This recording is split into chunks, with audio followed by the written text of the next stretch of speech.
From the Ancestral Vault, this is the story of the army that vanished and returned only when they were needed. They say there was once an army in Ethiopia that could not be defeated. Not because they were strong, but because they were never truly seen. The elders called them the Shadow Regiment, but outsiders whispered another name, the Phantom Army. The story begins centuries ago, when an invading empire marched toward the highlands, believing no one could stand against them. They brought thousands of soldiers, siege weapons, war beasts, and every cruelty imaginable.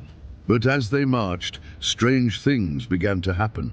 Their scouts disappeared, their maps changed, their torches blew out in windless air. And at night, they heard footsteps circling their camps, though no one was there. The empire laughed it off until the first battle.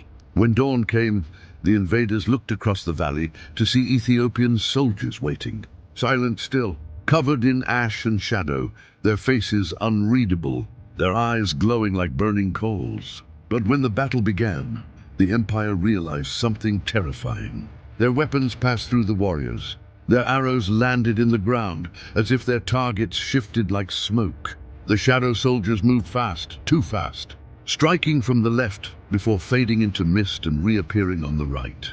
It was as if the army wasn't made of men at all. By noon, the invaders fled in panic, but the shadows followed them like a storm. When the last of the empire's soldiers crossed the border, the entire Ethiopian regiment vanished. Not retreated, not hidden.